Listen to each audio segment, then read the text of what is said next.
श्रीमते रामानुजाय नमः। श्रीशैलेशदयापात्रं देवौजयादिगुणाणवं यतीन्द्रपवनं वन्दे रम्येजमातरं मुनिं। रम्येजमातृयोगीन्द्रपादरेखामयं सदा तदा यतात्मसत्तादिं रामानुजमुनिं भजे। लक्ष्मीनाथसमारम्भं नाथयामुनमध्यमाम् अस्मदाचार्यपर्यन्तां वन्दे गुरुपरम्पराम्।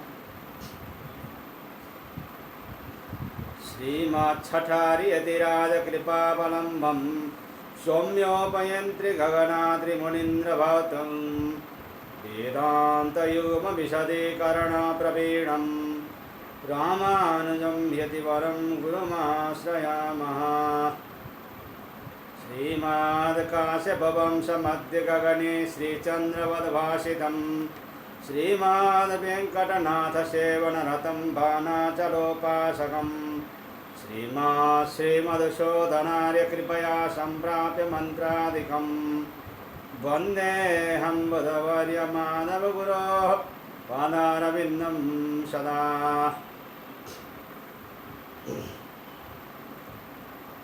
जय श्रीमन नारायण।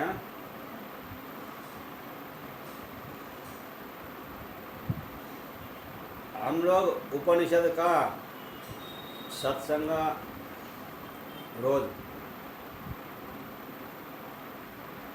कर रहे हैं, सत्संग कर रहे हैं।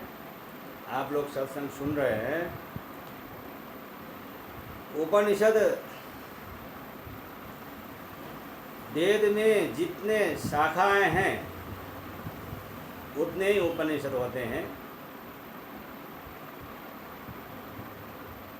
1180 वेद का शाखाएं हैं, तो एक एक शाखा का एक एक उपनिषद होता है। तो माने कि 1180 उपनिषद होते हैं। उसमें से हम लोग 108 उपनिषद का सत्संग शुरू कर रहे हैं। उसमें 2 उपनिषद हो चुका है। अब पहला ब्रह्म उपनिषद हो गया और कैवल्य उपनिषद हो गया। अब आज हम लोग जाबालोपनिषद के विषय में सत्संग करेंगे।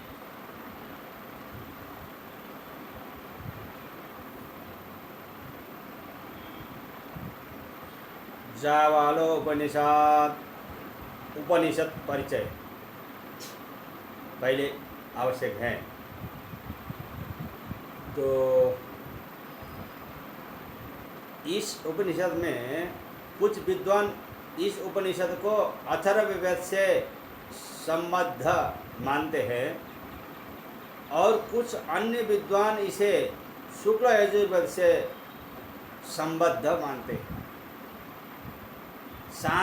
शांति पाठ में यजुर्वेद के ही शांति पाठ देखने में आया है। इस उपनिषद के कुल 6 खंड है।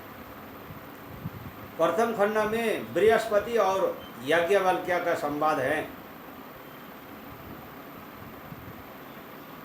याज्ञवल्क्य ऋषि का संवाद है। इस खंड में प्राण विद्या का विवचन है। याज्ञवल्क्य ऋषि ने प्राण का स्थान ब्रह्म सदन कहा और देव यजन का एकमात्र स्थान अभिमुक्त बताया। यह अभिमुक्त स्थान ब्रह्मरंध्र काशी है। इस स्थल में रुद्रदेव सदैव विद्यमान रहते हैं और अंतिम क्षणों में तारक मंत्र देकर जीव को विमुक्त कर देते हैं। द्वितीय खंड में अत्रि मुनि और याज्ञवल्क्य ऋषि का संवाद है। इसमें अभिमुक्त क्षेत्र को भ्रिकुटी के बीच में बताया गया है। इसकी उपासना करने से मिले हुए ज्ञान के आधार पर दूसरों को ज्ञान देना संभव हो जाता है। तृतीय खंड में याज्ञवल्क्य अमृत प्राप्ति का उपाय बताते हैं। शतरुद्रीय पाठ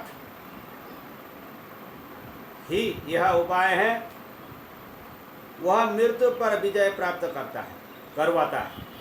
चौथे खंड में जनक द्वारा संन्यास संबंधी पूछे गए प्रश्न का उत्तर याज्ञवल्क्य ऋषि ने विशद रूप से दिया गया है। संन्यास का क्रम विधि, व्यवस्था, कृत्य आदि उसमें है। पांचवें खंड में अत्रि मुनि ने फिर से याज्ञवल्क्य मुनि से संन्यास संबंधी अनेक प्रश्नों का मार्गदर्शन प्राप्त किया।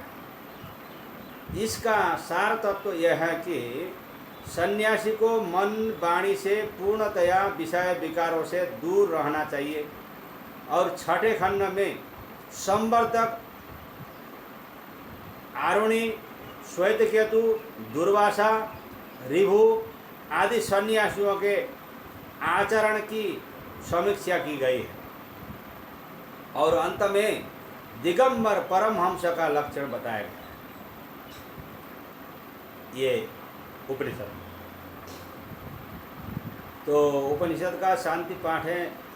ओम पूर्णमदः पूर्णमिदं पूर्णात् पूर्णमुदच्यते पूर्णस्य पूर्णमादाय पूर्णमेवावशिष्यते। ओम शांति शांति शांति।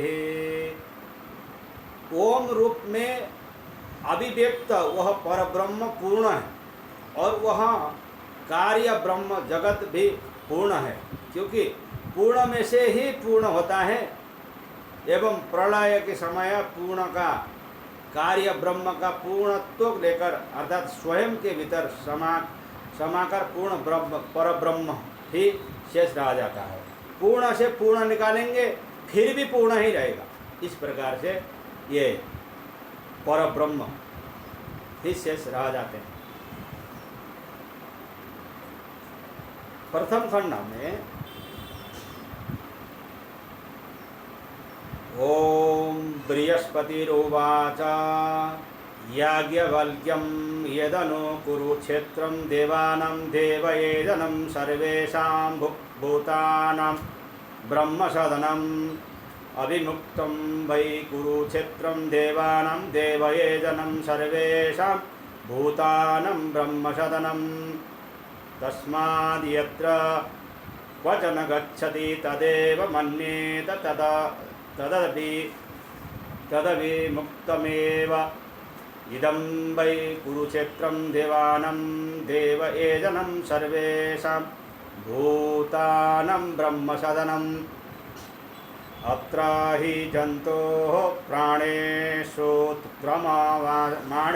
रुद्रास्तारकं ब्रह्म व्यचष्टे येनाशा वा मृति भूत्वा मोक्षे भवति। तस्मादविमुक्तमेव निषेवेत अविमुक्तं न विमुञ्चे देव मे वै तद्याज्ञवल्क्यः। इस प्रकार से ये प्रथम खंड पूर्ण हो जाता है। यानी कि बृहस्पति ने याज्ञवल्क्य ऋषि से कहा कि प्राणों का स्थान कौन सा है, इंद्रियों के देवयजन का रहस्य क्या है और समग्र प्राणियों का देव साधन क्या है। तब याज्ञवल्क्य ने उत्तर में कहा कि प्राणों का क्षेत्र अभिमुक्त ही है, इसी को इंद्रियों का देवयजन कहा गया है और वहीं सब प्राणियों का देव सदन है।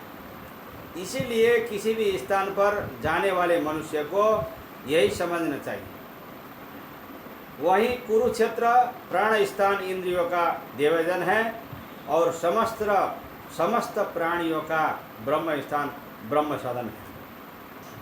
जब इस लोक में जीव के प्राणों का उत्क्रमण होता है तब रुद्रदेव तारक ब्रह्म के संबंध में उपदेश देते हैं, जिससे कि यह जीव अमृत तत्व को प्राप्त करके मोक्ष लाभ करता है। अतः हर एक प्राणी को चाहिए कि वह हमेशा अभिमुक्त की ही उपासना किया करे, उसका त्याग वह कभी न करे।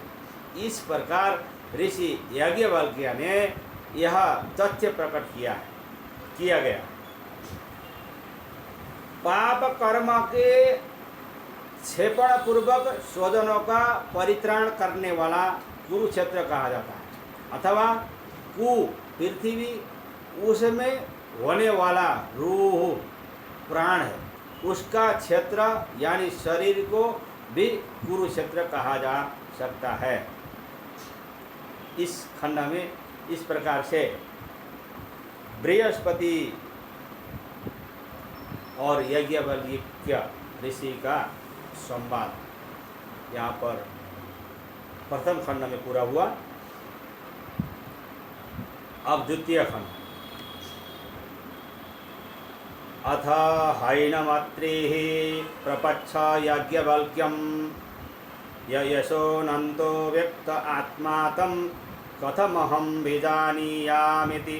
स होवाच याज्ञवल्क्यः सोऽविमुक्त उपास्यो यशोऽनन्तो व्यक्त आत्मा सोऽविमुक्ते प्रतिष्ठित इति।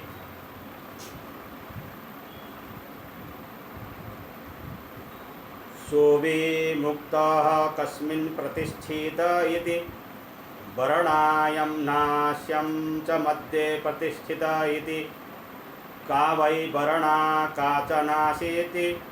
सर्वान् इन्द्रियकृतान् दोषान् वारयतीति तेन वर्णा भवति। सर्वान् इन्द्रियकृतान् पापान् नाशयतीति तेन नाशे भवतीति। कथमञ्चास्य स्थानं भवतीति। ध्रुवोर्घ्राणस्य च यः सन्धिः स एष द्यो लोकस्य परस्य च सन्धिर्भवति। एतत् वै सन्ध्यं ब्रह्मविद उपासते इति। सोऽविमुक्त उपास्य इति। सोऽविमुक्तं ज्ञानमाचस्ते यो वै तदेवं वेदेति। इसके बाद ऋषि अत्रि ने याज्ञवल्क्य ऋषि से पूछा, मैं इस अनंत और अव्यक्त आत्मा को किस तरह जान सकता हूँ। तब याज्ञवल्क्य ऋषि ने कहा, इस आत्मा का ज्ञान प्राप्त करने के लिए अभिमुक्त की ही उपासना करनी चाहिए, क्योंकि यह अनंत और अव्यक्त आत्मा अभिमुक्त में ही प्रतिष्ठित है। अभिमुक्त काशी क्षेत्र भृकुटी के बीच में अवस्थित ज्योतिर्लिंग को कहा जाता है। ये दोनों भृकुटी के बीच में यह पहले बता दिया है।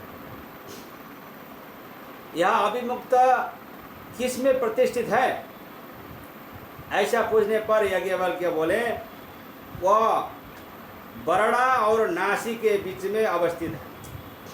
तब फिर अत्रि ने पूछा, यह वर्णा कौन है और यह नासी कौन है। तब याज्ञवल्क्य ऋषि ने उत्तर दिया, ज्ञानेंद्रियों और कर्मेंद्रियों के द्वारा किए गए सभी पापों का निवारण करती है, इसीलिए वह वर्णा है, और इन दोषों इंद्रियों द्वारा किए गए पापों का नाश करती है, इसीलिए वह नासी है। तब अत्रि ने फिर से पूछा कि इसका स्थान क्या है। तब याज्ञवल्क्य ने उत्तर दिया कि दोनों भौहें के बीच में और नाक का जहाँ मिलन संधि होता है, वही द्युलोक और परलोक का संधि स्थल, संगम स्थल है। मतलब कि दोनों भौहें के बीच में दोनों भृकुटी के बीच में यहाँ ब्रह्मरंध्र में ध्यान लगाते हुए और नासिका के अग्रभाग में देखना चाहिए ध्यान करते समय। ब्रह्मज्ञानी लोग इस भ्रूघ्राण संधि संगम स्थल की ही उपासना करते हैं, इसीलिए यह अभिमुक्त ही उपासना करने लायक है। इस प्रकार अभिमुक्त की उपासना से जिसने ज्ञान प्राप्त कर लिया है, ऐसा मनुष्य ही अन्य मनुष्यों को ब्रह्म ज्ञान के बारे में अर्थात आत्मा के विषय में बोध कराने में समर्थ या योग्य माना जा सकता है, उसे ही ब्रह्म ज्ञान होगा। इस प्रकार से यहाँ दूसरा खंड पूरा हो जाता है। अब जाबालोपनिषद का ही तृतीय खंड में हम लोग प्रवेश कर रहे हैं। अथ हैनं ब्रह्मचारिण ऊचुः किं जप्येनामृतत्वं ब्रूहीति स होवाच याज्ञवल्क्यः शतरुद्रीयेणेत्येतानि हवा अमृतनामधेयान्नेतैर्ह वा अमृतो भवतीति। इति तृतीय खंड। ये तृतीय खंड या तीसरा खंड में कहते हैं, इसके बाद कुछ ब्रह्मचारियों ने याज्ञवल्क्य ऋषि से पूछा कि किसका जप करने से अमृत तत्व को प्राप्त किया जा सकता है। तब याज्ञवल्क्य ऋषि ने उत्तर में कहा कि शतरुद्रीय के जप के द्वारा अमृत तत्व प्राप्त किया जा सकता है। इसके द्वारा साधक मृत्यु पर विजय प्राप्त कर सकता है। यहाँ तीसरा खंड पूरा हुआ। वेद में, ये उपनिषदों में बड़े बड़े वेदांती लोग, रसिक लोग ही ये जान पाएंगे रहस्य। सब उपनिषद, सब वेद का मंत्र भगवान को ही इंगित करता है, लेकिन कुछ उपनिषद हैं डायरेक्ट भगवान को ही इंगित करते हैं और कुछ उपनिषद इनडायरेक्ट रूप में भगवान को ही इंगित करते हैं। लेकिन ये रहस्य जानने के लिए रसिक लोक का ही आवश्यकता पड़ता है। चतुर्थ खंड में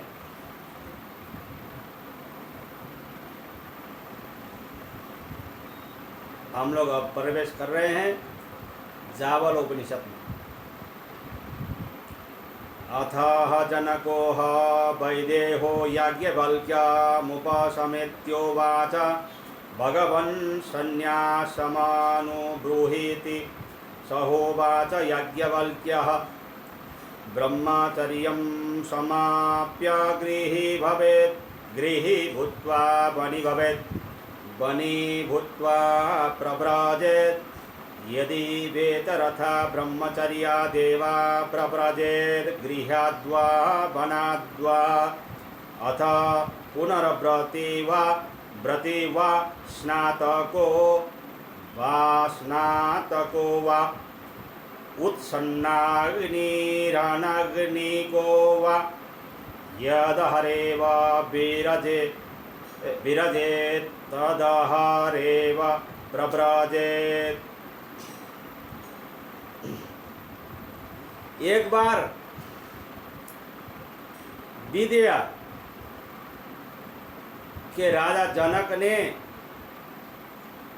समित पाणी होकर मुनि याज्ञवल्क्य ऋषि से पूछा कि हे भगवान, मुझे सन्यास के विषय में कहिए। तब उन याज्ञवल्क्य मुनि ने कहा कि पहले ब्रह्मचर्य आश्रम का पालन करके उसके बाद गृहस्थ आश्रम में प्रवेश करना चाहिए। गृहस्थ आश्रम के बाद वानप्रस्थ आश्रम में जाना चाहिए। उसके बाद फिर अंत में संन्यास को ग्रहण करना चाहिए, अथवा तो ब्रह्मचर्य से सीधे ही संन्यास ले लेना चाहिए, अथवा गृहस्थ आश्रम व वानप्रस्थ आश्रम से भी संन्यास लिया जा सकता है।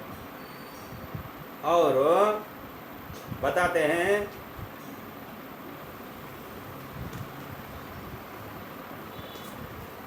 संन्यास। और भी एक बात है कि यदि पुरुष व्रती हो या अव्रती हो, स्नातक हो या स्नातक न भी हो, यदि उसने अग्नि ग्रहण किया हो, गृहस्थ बना हो, या वह किसी प्रकार से अग्नि रहित हो, गृहस्थाश्रमी न बना हो, पर जिस दिन उसे वैराग्य हो जाए उसी दिन वह संन्यास ले, इसमें कोई क्षति नहीं। चाहे कोई भी आश्रम में हो, उसे पूर्ण रूप से वैराग्य आ गया तो वो संन्यास ले सकता है।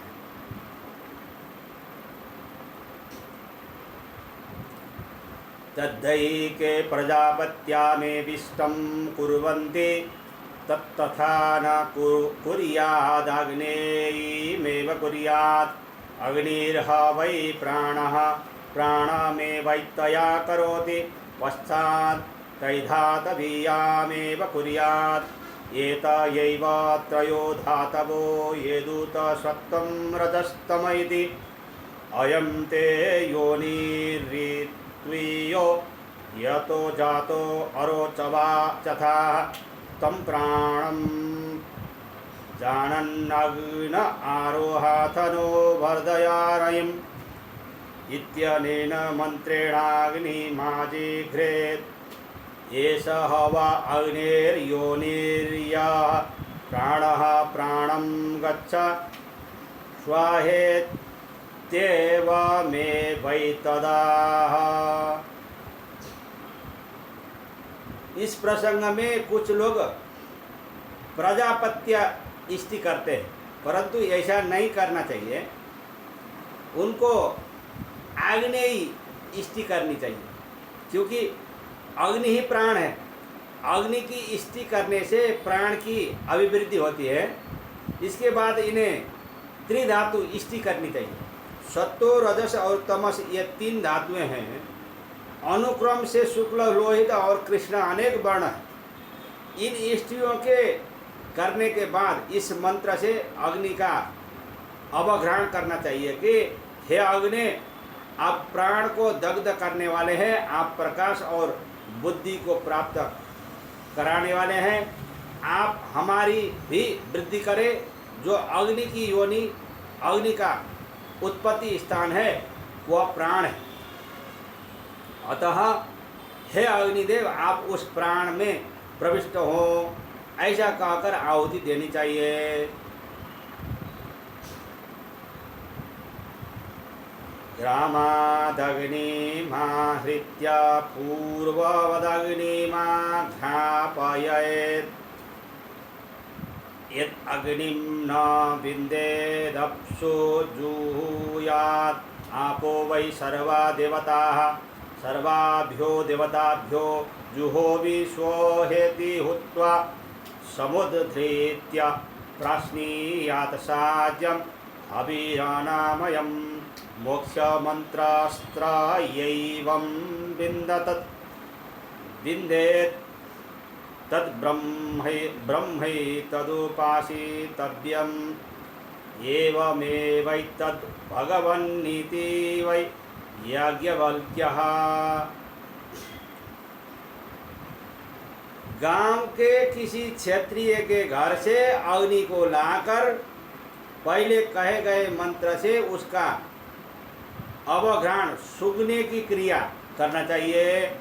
अगर अग्नि उपलब्ध न हो तो पानी में भी आहुति देनी चाहिए, क्योंकि पानी ही समस्त देवता रूप है।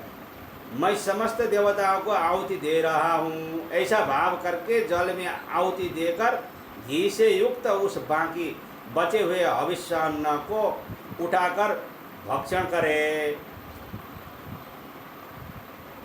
मोक्ष मंत्र 3 अक्षरों अ उ म ओम वाला है, ऐसा समझना चाहिए।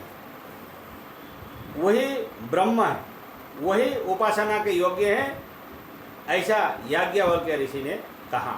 जैसा पहले दूसरा खंड में भी कहते थे, भृकुटी के बीच में ब्रह्मरंध्र को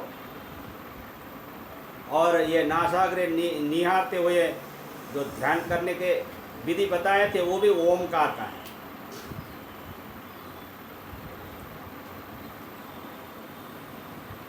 यहाँ चौथा खंड पूरा हो जाता है।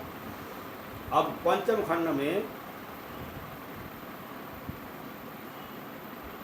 अथ हैनमन्त्रिः पप्रच्छ याज्ञवल्क्यं पृच्छामि त्वा याज्ञवल्क्य अयगोपवीति कथं ब्रह्माण इति स होवाच याज्ञवल्क्यः इदमेवास्य तद्गोपवीतं य आत्मा अपः प्रास्याच्चम्यायं विधिः परिव्राजकानां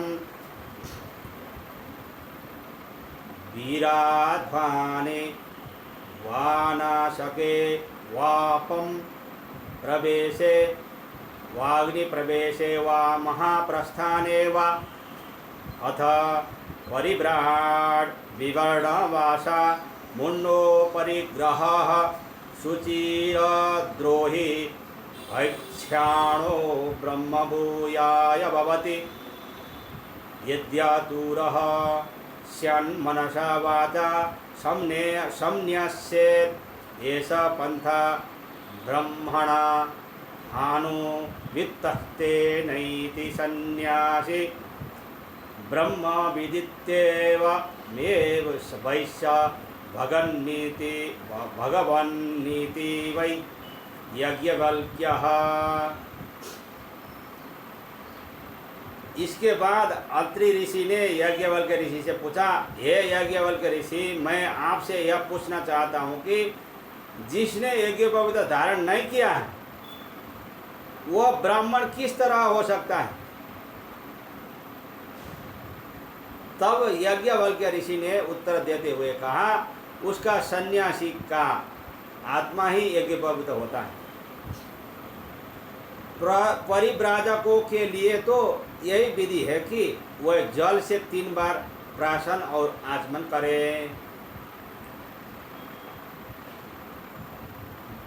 वीर के मार्ग में अनशन की स्थिति में जल में प्रवेश करने पर, अग्नि में प्रवेश किए जाने पर, महाप्रस्थान में परिव्राजक सन्यासी के लिए यही धर्म विहित है कि वह गेरुआ वस्त्र, काषाय वस्त्र धारण करके मुन्नीत मस्तक होकर, अपरिग्रही बनकर, पवित्र और दोष रहित होकर लोक कल्याण के लिए भिक्षावृत्ति अपनाकर जीवन बिताएं। यदि कोई सन्यास के लिए आतुर हो तो उसे मन और वाणी से सभी विषयों का त्याग कर देना चाहिए, सभी विषय छोड़ देना चाहिए। यज्ञ ज्ञान मार्ग वेद प्रतिपादित है, इसीलिए सन्यासी के लिए यह सर्वथा योग्य है, क्योंकि सन्यासी ब्रह्मविद होता है, ब्राह्मण ही सन्यासी होता है, दूसरा कोई नहीं हो सकता।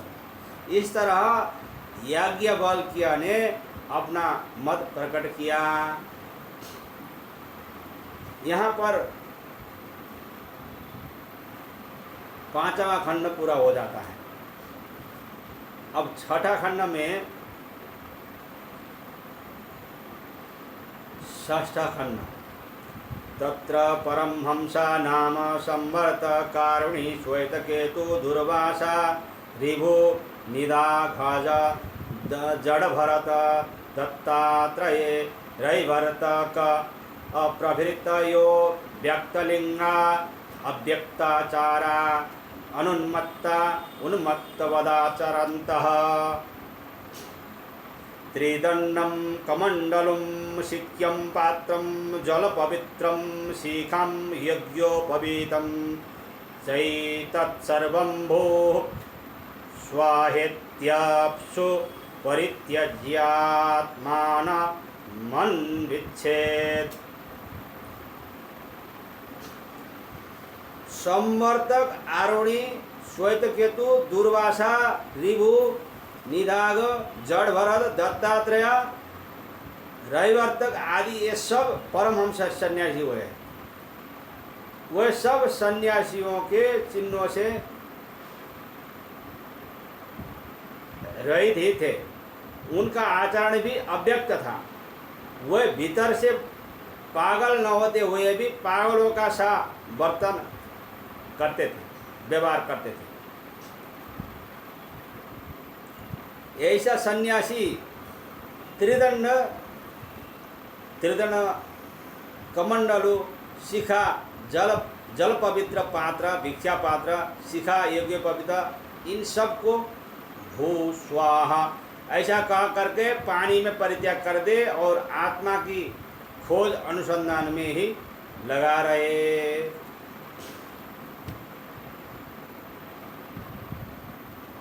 यथा जात रूपधरो निर्धबंधो निष्परिग्रहस्तत् ब्रह्म मार्गे सम्यक् संपन्नः शुद्धमानसः प्राणसंधारणार्थं यथोक्त काले विमुक्तो भक्ष्यमाचरन्नुदर पात्रेण लाभालाभौ समो भूत्वा शून्यागारदेव गृहतृणकूटवल्मीकवृक्ष मूलकूलाल शालाग्निहोत्रशालानादि पुलेन गिरिकुहर कंदर कोटर नेझर स्थंडिलेश्व निकेतवास्य प्रयत्नो निर्ममः शुक्ल ध्यानपरायणोऽध्यात्म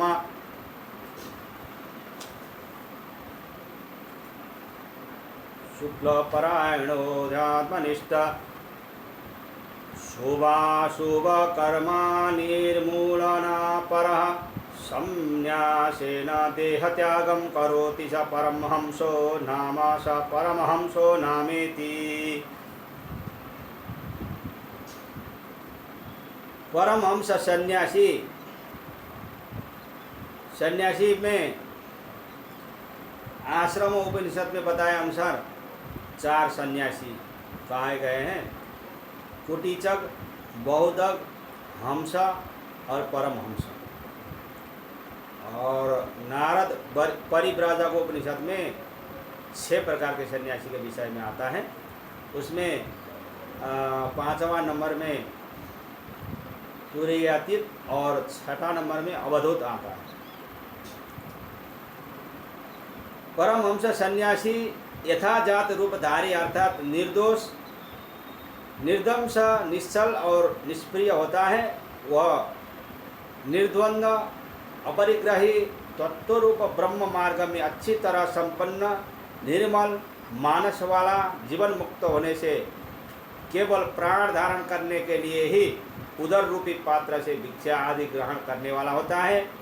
वह किसी भी प्रकार के लाभ या हानि को समान मानता है। वह शून्य स्थल, देवगृह, घास की झोपड़ी, सांप का बिल, वृक्ष का मूल, कुम्हार का घर, अग्निहोत्र का स्थल, नदी का तट, पर्वत, गुफा, खाई और झरने आदि निर्मल प्रदेश में पहले के घर का ध्यान न रखते हुए ममता रहित होकर रहता है। वह निरंतर शुक्ल सत्वशील ध्यान में तन्मय होकर अच्छे और बुरे कर्मों को मूल सहित उखाड़ता रहता है। ऐसे सन्यास धर्म का पालन करता हुआ जो सन्यासी अपनी देह का परित्याग कर देता है वही परमहंस है, वही परमहंस है। यहाँ पर आके ये जावल उपनिषद का 6ठ खंड जावल उपनिषद पूर्ण हो जाता है। जय श्रीमन्नारायण। अस्मद्गुरु जय जय, परम गुरु जय जय, श्री सर्वगुरु रामानुज जय जय, रामानुज जय जय, यतिपति जय जय, श्रीधरणीधर फणिपति जय जय,